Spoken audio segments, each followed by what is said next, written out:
Bienvenidos a la hora atómica. El hombre, para comprender la materia, empezó a estudiar las moléculas, los átomos, y utilizó instrumentos científicos cada vez más complejos. Hoy en día, esos instrumentos sirven para defendernos de las enfermedades. Para hablar sobre este tema, hemos invitado a un físico, a un bioquímico, bioinformático, bioestadístico y doctor en ciencia de la salud. Mirko Simic, físico graduado por la Universidad Nacional de Ingeniería de Lima, Perú. Maestría en Ciencias Bioquímica por la Universidad Peruana Cayetano Heredia. Doctor en Control y Prevención de Enfermedades por la Universidad Johns Hopkins. Maestría en Ciencias Bioestadística y otra en Epidemiología Genética. Esto es La Hora Atómica con Modesto Montoya. El Proyecto Esperanza, la vacuna peruana contra el COVID-19. Ahí nos vemos. Gracias amigos por estar con nosotros en la hora atómica. El hombre siempre se ha preocupado por comprender los materiales que toca o las cosas que observa. Y los físicos son esas personas interesadas en estudiar la materia.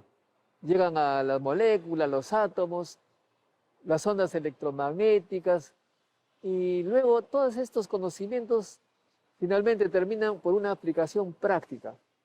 En este caso vamos a conversar con un científico que comenzó justamente con estas preocupaciones de física y ahora está en la ciencia de la salud.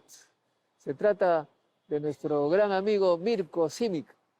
Gracias, Mirko, por estar con nosotros. Gracias a ti, Modesto. Siempre es un gusto acompañarte en tu programa. Agradecido por esta oportunidad. ¿Cómo empezaste tu carrera? ¿Cómo te interesaste en la física?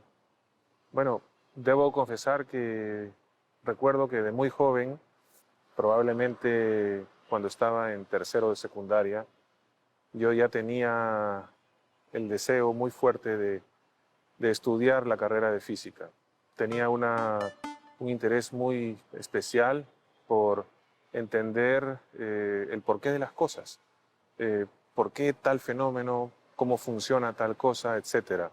Y esto, creo yo, lo heredé de las varias y largas noches que pasábamos con mi papá en la azotea, en un cuartito de herramientas, en donde desarmábamos cosas que se malograban en casa para tratar de arreglarlas o ayudándome en proyectos del colegio.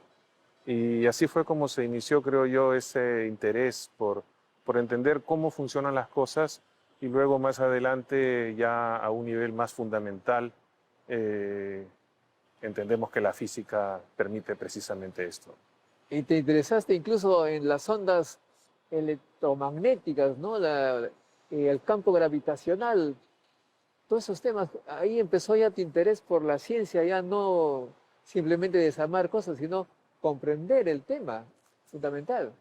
Así es, Modesto. Dentro de la física misma sabemos que hay muchas disciplinas, muchas áreas.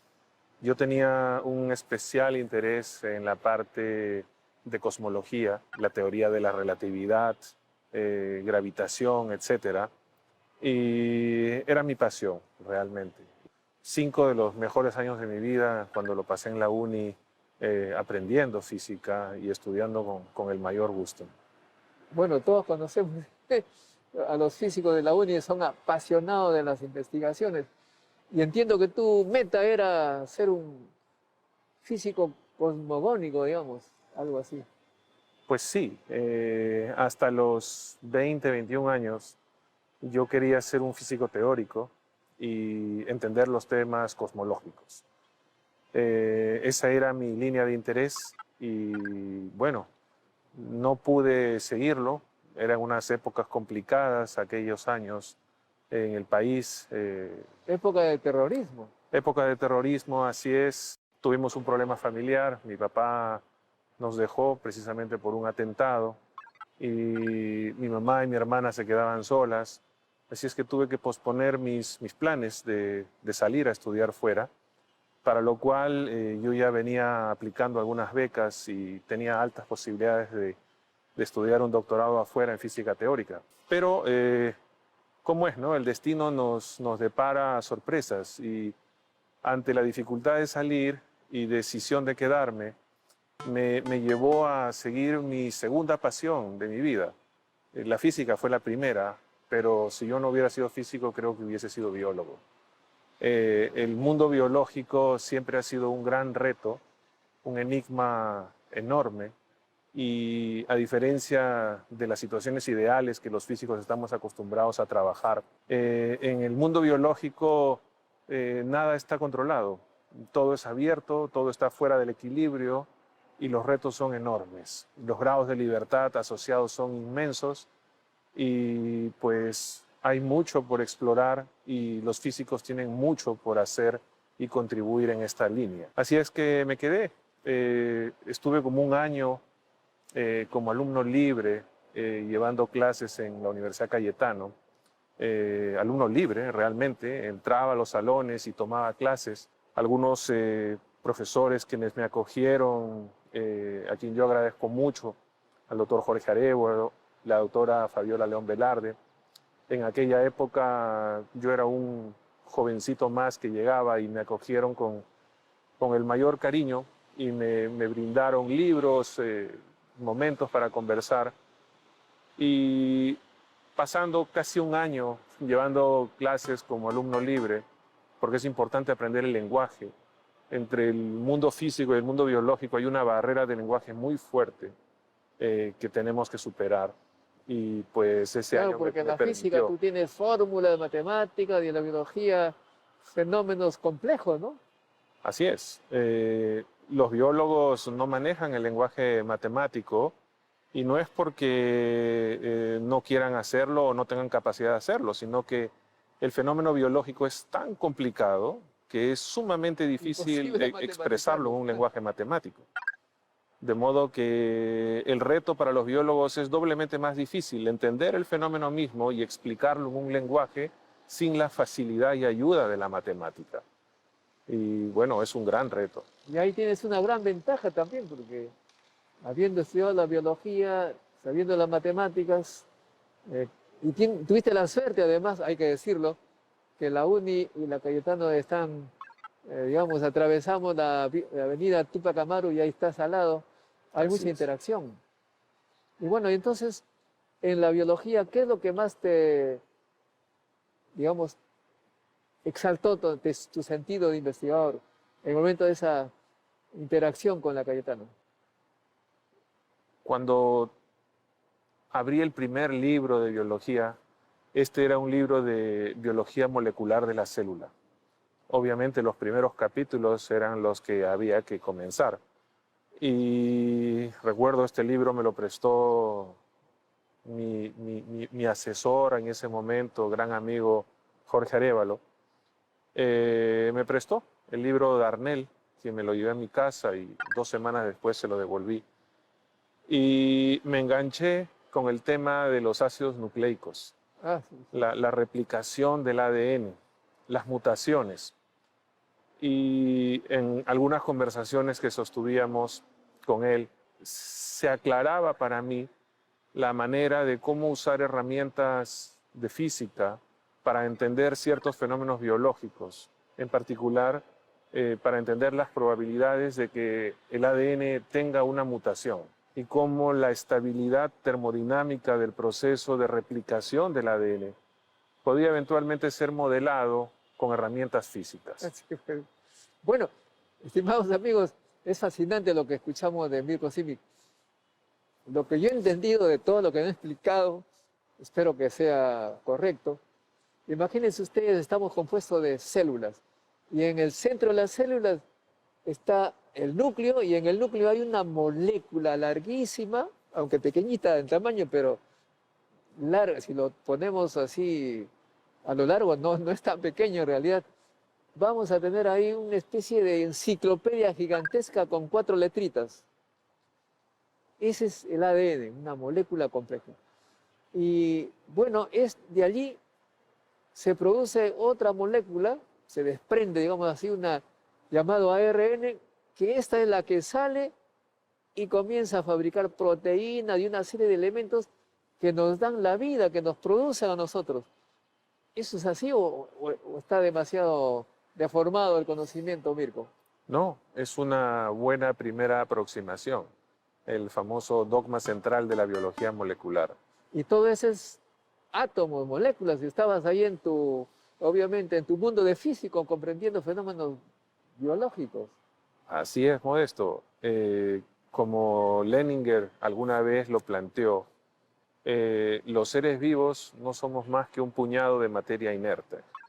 Y la gran pregunta es, ¿cómo es que estos átomos que los encontramos en cualquier objeto inanimado saben que de pronto tienen que tener esta propiedad de lo que es vida?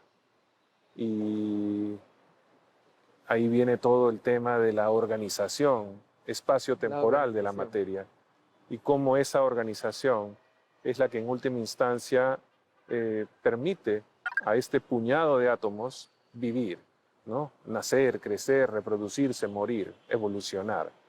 Y todo, como tú bien dices, gobernado por las mismas leyes físicas fundamentales que gobiernan a la materia inerte. Y en cierta manera este mundo físico, químico, guarda información y es esa información que genera la vida. Y tú también tú eres bioquímico, físico, bioestadístico, pero también por la práctica eres un bioinformático, o sea, manejas toda la información, cómo se domina esta información, cómo se utiliza para generar fenómenos favorables a la vida, ¿no? Así es. La información, la manera como los átomos se organizan en el espacio y en el tiempo, porque es un sistema dinámico, y todo gobernado por fuerzas, al final es eso, fuerzas interatómicas, intermoleculares, es lo que conduce a que la célula haga todos los procesos metabólicos que conocemos y viva, ¿no? Es fascinante verlo desde ese punto de vista, cómo es que la vida se reduce a un puñado de átomos.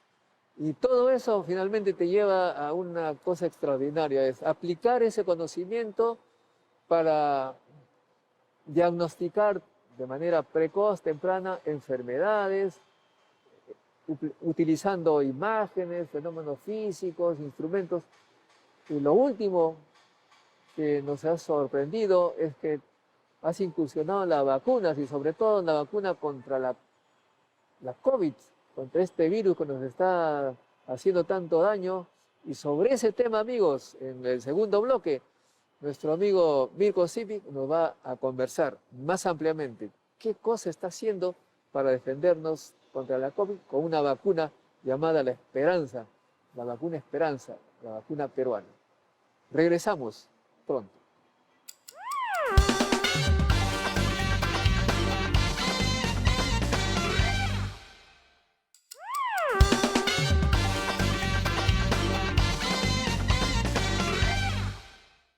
Estamos de regreso en la hora atómica con el doctor Mirko Simic. La pregunta que la hemos planteado es la siguiente. ¿Cómo es que pasó de la física, la bioquímica, a la lucha contra la pandemia a través de una vacuna que está en este momento en proyecto, en elaboración? Mirko, explícanos ese paso, por favor. Como todo físico, en nosotros late un espíritu de mucha curiosidad. Y ante los problemas y dificultades, como alguna vez lo comentaba en clase literalmente nuestro gran maestro, que en paz descanse, el profesor Orgel Balki, los físicos somos resolvedores de problemas. Cito textualmente sus palabras. Hasta ahora recuerdo esa clase cuando él nos enseñaba y nos daba estas lecciones. De modo que ante diferentes problemas, los físicos tienen un entrenamiento para poder buscar afrontarlos.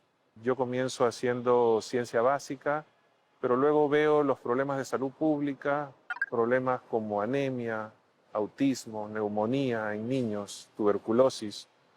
y surgen inmediatamente ideas de cómo poder buscar soluciones, cómo poder mejorar los diagnósticos y de manera natural fluyen las cosas, salen las ideas, conseguimos los fondos con suerte, escribiendo proyectos y ejecutamos los estudios y desarrollamos soluciones que para satisfacción nuestra muchas de ellas se vienen implementando y han podido ser absorbidas por los programas nacionales respectivos.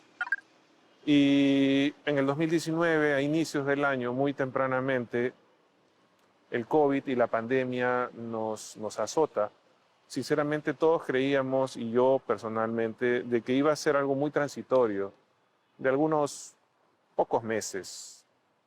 Personalmente no le echaba más de medio año, pero pronto se veía que la tendencia no era así y era un escalamiento global muy rápido. Ciertamente, ¿no? Y hoy en día ya esto ya no es pandemia, este problema ya es endemia. Es decir, el virus llegó para quedarse por un largo tiempo y habrá que aprender a convivir con él. Así es Y- como con la gripe, por ejemplo, que tenemos Como la gripe. todo el exacto. tiempo, la influenza, que todo el tiempo estamos vacunándonos. Claro que en este caso el COVID es mucho más mortífero que la influenza. Entonces, de modo que hay que estar preparados para todos los años. Así es. Ese aprendizaje de cómo convivir con el virus va de la mano de tener la habilidad de desarrollar vacunas que puedan actualizarse en la medida que el virus vaya mutando y nuevas variantes vayan apareciendo. Y la facilidad de administrar las vacunas también es un punto importante a tomar en cuenta, dado que muy probablemente vayamos a tener que estar aplicando tercera, cuarta, quinta dosis. Ojalá no lo sea así, ojalá me equivoque, pero es una posibilidad que hay que reconocerla. Y por lo tanto es importante que las vacunas evolucionen para poder satisfacer esas necesidades también. Y una característica que deberían tener las vacunas para esos niveles endémicos en donde haya que recurrir a inmunizaciones sostenidas por largo tiempo, entre otras cosas, debe tenerse en consideración su bajo costo de producción y su facilidad de administración, al margen, por supuesto, de la seguridad y la efectividad que vayan a tener. La facilidad de inmunización, por ejemplo, en vez de pensar en inyecciones intramusculares en el brazo, podríamos imaginarnos gotas aplicadas por la vía nasal. En vez de que cueste una dosis $30 a $40, podrían costar fracciones de $1. De modo que las economías de los países puedan sostenerse a esta necesidad de requerir múltiples dosis a lo largo del tiempo. ¿En qué Febrero del momento te dijiste 2019 ya, este asunto no es temporal, esto se viene ya para siempre? es una posibilidad. Y en febrero del 2019 ya empezamos a trabajar formalmente en un sueño de poder desarrollar una vacuna para el COVID en el país. Sueño que, debo confesar, modesto, ninguno de los miembros del equipo se imaginaba de la gran complejidad y el enorme reto que esto conlleva. Y no solo estoy hablando del reto científico mismo de desarrollar la molécula, cosa que nuestro grupo ya ha terminado y lo ha logrado con éxito, sino la complejidad y dificultad misma de producir las dosis con niveles de seguridad mínimas requeridas para hacer en estudios en humanos. Y esperamos en un futuro no muy lejano, yo diría de repente unos 3 meses, tener la posibilidad de estar evaluando estas vacunas nasales en ensayos con humanos. Estimado Mirko, ¿qué le dirías a los escépticos que en el Perú nunca faltan? Lamentablemente, nuestras autoridades no ven al investigador, al científico peruano, como un elemento que pueda ayudarlo a resolver un problema. No hay la confianza, creo yo. tampoco podemos negar que esto se puede explicar fácilmente. No ha sido nunca el caso en donde grandes problemas puedan ser resueltos internamente. Y un poco de esto se debe a que no hemos tenido suficientes profesionales y una masa crítica de investigadores en el país. Quiero, amigos, entender esto muy claramente, que todos lo entendamos. Nuestro país tiene excelentes científicos, pero la mayoría de ellos se han ido del país porque en el Perú no se les entiende, no se les tiene confianza, mientras que en el extranjero todo lo contrario, son recibidos los brazos abiertos, le dan todas las facilidades. Mirko Simic es testigo de ello. Por eso nos sorprende extraordinariamente cómo es que él, siendo considerado uno de los más brillantes estudiantes de la Universidad de Hopkins, donde estudió, regresó a Perú. Como tú lo dices, todavía nos falta ganarnos la confianza de políticos, de empresarios. Claro, tú tienes el caso particular de Manolo Fernández, pero este es un caso excepcional. Así es, son casos excepcionales. Pero es cuestión de dar tiempo al tiempo. Habrá que seguir empujando. Muchos peruanos decidirán irse, algunos regresarán, otros se quedarán, y pues los que estamos aquí, creo es nuestra obligación seguir empujando, seguir adelante y tratar de contribuir en dar soluciones al país. En mi caso, modestamente, en los temas de salud, que es la línea que a mí me preocupa. Mirko, nosotros los físicos, tú sabes, nos interesan los fenómenos entre moléculas, átomos, y esto de las mutaciones son fenómenos fortuitos de interacción, de reacciones químicas, y cualquier cosa puede suceder. Por eso es que hay tanta variante de la vacuna, y hasta uno podría decir, de repente sale algo mucho más peligroso. Tú eres consciente de ello, estás preparado para enfrentarte ante un peligro sorprendente. Es muy cierto, Modesto. Las mutaciones se originan por eventos fortuitos, con una distribución probabilística conocida, que tiene que ver con la energía libre del ADN de doble hebra cuando el mismatch, o es mejor decir, la falta de apareamiento de las bases está presente. La energía de este sistema condiciona a la probabilidad de que un tipo de mutación se vaya a dar o no. Entonces, la preformación de mutaciones es completamente aleatoria, modelada por una distribución probabilística que la física nos hace entender, pero no significa que ellas vayan a darse necesariamente. Esas son las fuerzas mutacionales, pero por otro lado hay un filtro que es la presión de selección, la cual tiene que ver con la adaptación del individuo con esa mutación frente al medio ambiente y conseguir que esa mutación le va a conferir una ventaja. El fitness, la capacidad de sobrevivir y replicarse aumenta. En los virus, por ejemplo, el virus del SARS-CoV-2, la mayor presión de selección es la presión inmunológica, que puede estar dada por las infecciones previas o por las vacunas. De modo que está claro que la evolución del SARS-CoV-2 va a estar llevada de la mano con el objetivo de atenuar la respuesta inmunológica humana hacia él y por lo tanto evadir a la respuesta inmune. Es por eso que las mutaciones que estamos viendo en las variantes, que son las más peligrosas y las más patogénicas y las más virulentas, son mutaciones que escapan a la inmunidad, es decir, ofrecen una especie de fenómeno de resistencia inmunológica. Y en eso es lo que estamos viendo. Y pues las siguientes vacunas van a tener que tomar en cuenta esos cambios en las proteínas del virus para poder elegir apropiadamente los antígenos a utilizar en las vacunas próximas. Hay que hacer investigación, y esta investigación nos va a llevar también a construir las armas que nos defiendan. Esto significa, amigos, investigación y necesitamos dar apoyo a la investigación de gente como Mirko Simic, que es nuestro verdadero soldado contra las pandemias que van a venir. Muchas gracias por seguir en la Hora Atómica.